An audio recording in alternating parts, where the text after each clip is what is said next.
Hey everybody, Richard here with CRG Games, and I almost wasn't going to do this video today, so I just went and picked up the draft booster case. But ever since lunch today, my stomach has just kind of not felt that great, so I was like, you know what, I don't know if I'm going to do this. But then again, seeing this case, sit there unopened, it's like, well, I kind of really want to. So, here we are. And I'm going to be honest, actually, when I picked these up, I was really surprised by the size of the case. It's very small, and, that's because not only do you have only 24 booster packs per box, but WotC has really been cutting down on, packaging.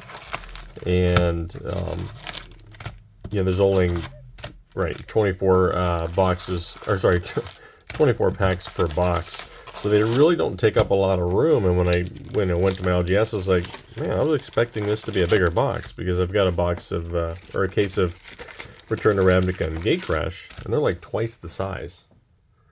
But everything is okay. I opened it there. I was like, let me see this. So I just cracked it open, just the case itself. I was like, well, everything seems to be here. I mean, everything's packed in there pretty tightly. And these packs are printed in Japan, which I was kind of surprised, actually. So I'm hoping that means the quality is going to be pretty darn good. Wait a minute. Japanese boosters have... That's right. They have a tab on them. I'm like sitting here trying to open up a bank vault. They just do so much stuff differently in the Japanese boosters. I don't know why that is. So by now we know that, what the main cards and stuff are in this set. And we got a Warrior's Oath and Intet in the first pack. Pretty cool. There are some commons and uncommons that, we want to keep an eye out. Of course, the borderless ones. Maybe things like Unearth. And probably, wow, look at this one, by the way.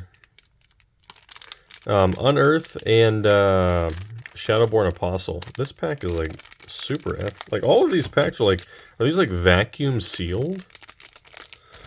That's strange. Okay. Imperial Seal, of course. And I was just looking at the, the collecting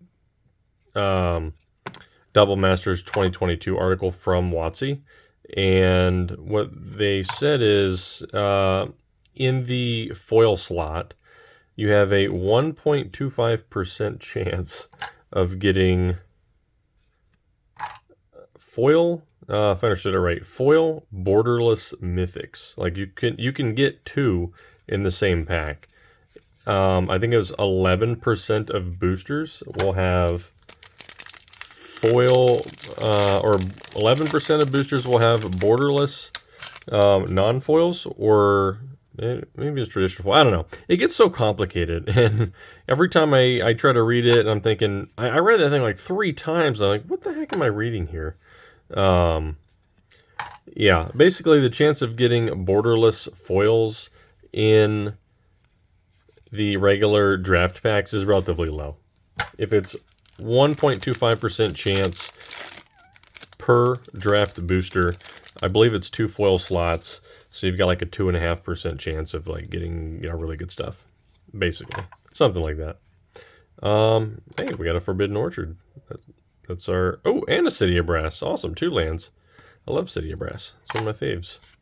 I still have not pulled. I pulled that foil etched one, but I did not pull a borderless foil. Now, I just went down to my LGS. The owner, he did just pull a... Hey, there's a foil rare, Grim Flare. He did just pull a borderless City of Brass, but it also was not foil. I was like, dang. I'm still really hoping to pick one of those up for Animar. And then I'll probably sell off the Chronicles one that I have in there. I think I have Chronicles in there. Nothing crazy. It's just, ooh, yeah. Borderless foil Aether Vial. So that's one of those 1.25% chances, I think. That is spicy AF. We love that. Absent Ascendancy and Wiltleaf Liege. Okay. Oh, Muldrifty there, borderless. I'm really glad that the foil Muldrifters and foil etched, of course, in this set are not Pringles, because I bought one from Commander Legends. Commander Legends, and I couldn't even play the card because it's too bent. It's not even worth it. We got a Cedrus. This is one of my freaking favorite arts. Look at that. This looks like it would go perfect with those Crushing Brutality lands. Like, it's freaking amazing. There's our Mythic there, Ural, the Mistwalker. Ooh, Borderless Unearth. Awesome. I did buy like a bunch of those Borderless Unearths relatively cheaply. I think those, in the long run, the Borderless commons and uncommons from this set, I can see them holding a fair amount of value. And even appreciate in time. I don't think they're going to go to the moon. There's a decent amount of them out there. Shadowborn. But I would fully expect that, maybe in time they go up to the $5 range. It's possible they go even higher. But I'm not really looking, to see them hit, $10, $20. I'm more interested in them hitting like the $5 range. And I bought a bunch of them for, I think like $1, $1.50 maybe a piece. So if they hit $5, that's a huge percentage-wise return on investment. And the downside risk is so low that why not pick some up for that cheap, Hey, Smothering Tithe, awesome. And Hydrate Crassus. It's been mentioned before, but this was actually downshifted. So I don't know how that actually affects play and stuff, but yeah, it was downshifted. Monastery Swift Spear. This is actually one of my favorite art treatments, probably of all time, to be honest. The foil of that card is freaking amazing. And I had some, but I already sold them off. Kind of wish I would have kept them, to be honest. But I'll pick some more up. Abbot of Carroll Keep. Isn't this expensive? Isn't this a pricey one? I think that's a pricey one. We got a Gehenny there. I can't exactly remember the prices on all the cards. Rampant Growth, awesome. Rampant Growth will probably always be around that, like, dollar or so range.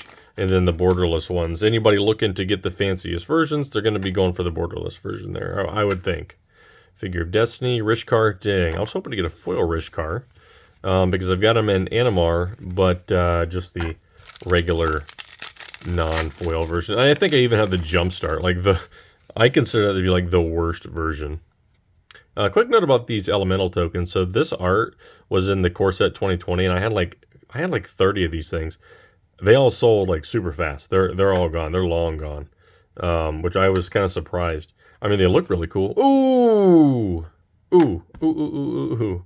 Imperial Seal. So, yes. So that is my second one. Ooh, we got Blood Artist. I still gotta look at the other cards here. So that first one, I ended up selling that borderless foil Imperial Seal for $215, and then I think I netted like $185. And then even the regular version, it was when this released to the public. I was looking on TCG Player Buy List because if you're pro or direct, I think it's just pro, you have access to the buy list. And the buy list price on this card is about $85. And I think like the buy list market price was like $100. And I was checking on eBay, and that's what they were going for. And then, you know what, like a week later, something like that, they're like 160, 180. I don't know what the current price is, but I know it's high. I'm just going to set that aside. I did pick these boxes up for $275 a piece. So per pack, I think that come out to like $11 and something cents. So that's basically the return that I need to get per pack to make a profit on this. Sorry, to break even. I would need to add probably another 20 to 30% to the value pulled to actually start producing a profit after fees and shipping and things like that. But what I'm going to do, and hopefully you've made it this far into the video, all of these cards are going to be first available on my TCG Player Pro website. Everybody will, the viewers will get the first opportunity at purchasing these cards. And I do have the automatic pricing set up. It just updates twice a day, and it's TCG Player Low, minus like 3 or 5%. So I want to pass on the savings to, not patrons, viewers. This token's got a ding there. Glen Elandra, Liege, and Legion's Initiative. This is actually from Dragon's Maze. Unearth, another one there, and Coiling Oracle. Very cool. You know what? I'm going to say it. This is kind of more satisfying to open than the collector boosters were. What the heck is all these dented cards? The collector boosters were just, they were over too fast. There's only 4 of them. And yeah, you get like crazy pulls and stuff, and the value's there definitely, but like, I want to have a little bit of fun while I'm opening them. So you got to have like multiple packs, more than 4. Food Chain, great hit. I think that's still around 40, 50 bucks. Talrand, not so much. Ground Assault, I think it's from Gate Crash. They really pulled a lot of cards from that early, like that Return to Ravnica block, to be honest. I was kind of surprised. Alright, so I'm just pretty sure that all of these tokens are going to be damaged from here on out. Kind of bummed about that. I saw, they were printed in Japan. I was like, okay, these are going to be good. And still having problems? I don't know. It's not WotC per se. It's the printer. Yeah, like this one, garbage. Boros Garrison, foil, beautiful. Consecrated Sphinx, awesome hit. Magister Sphinx, not as much. Got a path there, and nothing else crazy. All right, we got like 5 packs left here. Every time I open this and I see a magic card back, I'm expecting a list card, even though I know they're not in there. Hey, Selesnya Sanctuary foil, awesome. And one of the things that I'm not 100% sure if I'm going to do, I really, really, really want to, but at $275 a box, I need to be selling singles and, returning the capital that I had spent on this product. But I want to complete the set, at least the base set, and that is 331 cards. Oh my gosh, this box. Do I stop now? Like, do I just leave these packs sealed, sell them for 20 bucks a pop or whatever they're going for these days, and just, I don't know. Ren and 6 is like, all right, we're gonna put that in a sleeve. In a perfect fit. I thought Ren and 6 is still close to 100 bucks. I mean, it was before. It was like 90 to 100. I'm sure it's dropped probably, I would have to guess, in like the 60 range, 60, 70 range. But this is actually my first Ren and 6. I have not owned one of these yet. Because, in partially, I didn't know exactly what I was going to use it for, but then I was thinking, wait a minute, and I still learn things all the time about Magic. I can play a fetch land and then play that fetch land again. And I was like, okay, that's probably why this is an expensive card. It's like, the more you know, right? 3 packs left. This box, no question, this is more than a $275 box. At this point, I don't think there's any problems, making my money back a little bit. Atla Palani, this is actually from Corset, or Commander 2020, I believe. You know what would really make this, though? A freaking Dockside Extortionist. Like, if I pulled one of those, that would be, what, like the trifecta here? Imperial Seal, Dockside, Ren and 6. Like, can it get much better than that? I'll just have to call it quits. Path to Exile, always a great card. 1,000-Year Storm, awesome. Bedlam Reveler, not that great. Orzhov.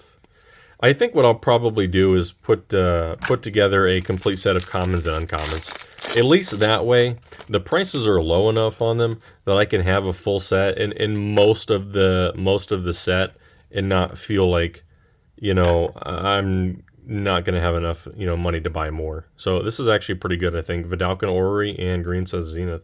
I really, really like this art. Like, that's really cool. We got, like, the world here. That's probably not our world, right? That's probably, maybe the plane of Dominaria. I'm not sure. Green Sun Zenith, awesome. Green Suns has been like a $20 card for the longest time, although I'm not 100% certain if it's still a $20 card. So this is interesting. Whole box, 2 Shadowborn Apostles. If that kind of rate holds, these will probably still just maintain their high price for commons for sure. So let's take a little recap here. What do we got? Red and 6, awesome. Imperial Seal, most awesome. Green Suns, Vidalcan, great hits. What else did we get in here? Consecrated Sphinx, great hit. Let's just pull these out. Vidalcan, I know that's a good bit of money there. Food Chain, big hit. Legion's Initiative, not great for all. I thought it used to be a few bucks. Aurelia, I think she's about 20 bucks.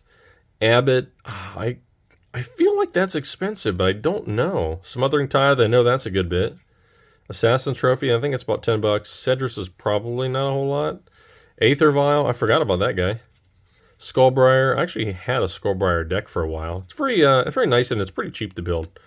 Forbidden Orchard, not that much. Aether Vial, we got a regular one too. Warrior's Oath. I don't think that is actually expensive, but we'll pull it out anyways. All right, let's take a look at these.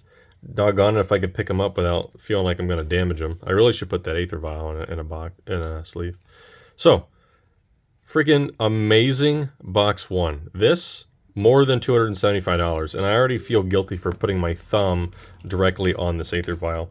And one thing I've noticed, and I've seen this in Reddit, people posting about the difference in foils between the different print locations, and I'm already noticing it in this Aether Vial. The foiling appears to be very muted. It's not like super flashy. It almost, I'm not exactly sure how to describe it, but it's not like super flashy and super shiny like the last one I pulled, because I did pull another one of these.